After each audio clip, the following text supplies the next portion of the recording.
Welcome to the Real News Network. I'm Jessica Devereaux in Baltimore, and welcome to this edition of the Bill Black Report, where we'll be discussing how the U.S. government will announce the arrest of 2 Wall Street traders.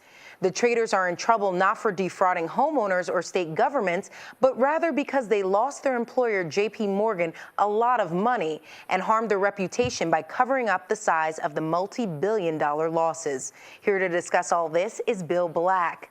Bill Black is an associate professor of economics and law at the University of Missouri, Kansas City. He's a white-collar criminologist and former financial regulator, and of course, he's a regular contributor to The Real News. Thanks for joining us, Bill. Thank you. So, Bill, will you please just summarize for us what is the story behind this London whale scandal? Sure. This is actually a story of Glass-Steagall, which was the legislation adopted after the Great Depression to prevent conflicts of interest from owning the same investment banking company and a commercial banking company.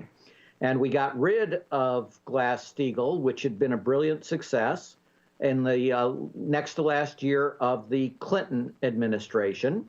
And then, of course, we had a disaster, and we passed legislation that's called the Volcker Bill that unfortunately doesn't simply repeal the repeal of Glass-Steagall, but it's designed to prevent this kind of speculation in derivatives by commercial banks.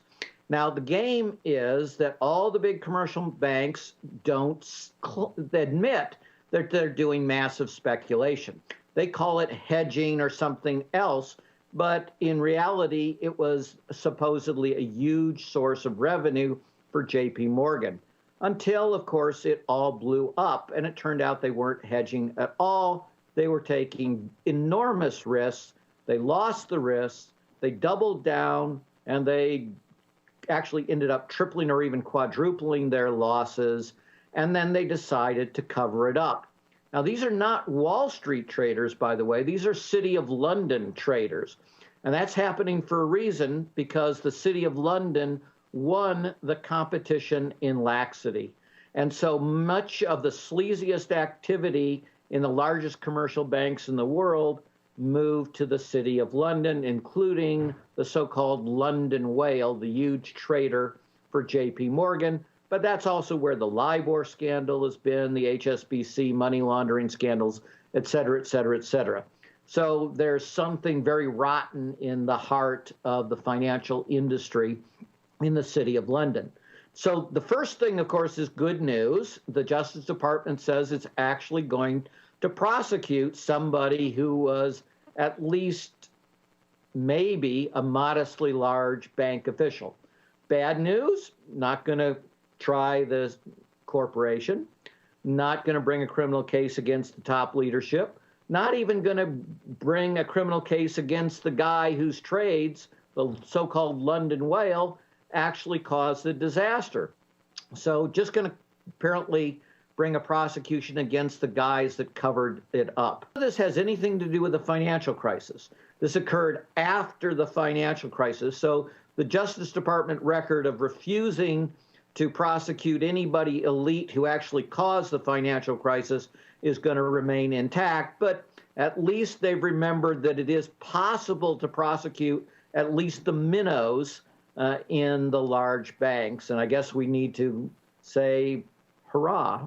Do you think that this is a signal that they might prosecute the banks since they're willing to prosecute the traders? No. In fact, it's, I think, exactly the opposite, that they're unwilling to prosecute the bank. Indeed, they've said pretty clearly that they won't be prosecuting any large banks, period, that they have effective immunity from the laws. We have a rule of law with the asterisk, some exceptions apply, and one of the asterisks is any really large bank. Okay, and the Department of Justice sort of patted themselves on the back last Friday. As you know, that's usually a dump day for the media when they don't want stories to be exposed and to get limited coverage. The DOJ announced that they vastly overstated the number of prosecutions of bank officials. Originally, Eric Holder had said that they had prosecuted about 530 people in the financial industry, while actual actually the number was 107. So in your opinion, Bill, what do you make of this? Well, first, of course, I guess their defense is going to be lawyers are usually innumerate and can't count, but this is the second time on mortgage fraud prosecutions that they have screwed up the numbers royally. And they did so in order to make a big propaganda splash before elections and such. It's utterly disgraceful. There's no way this could have happened once to let it happen twice.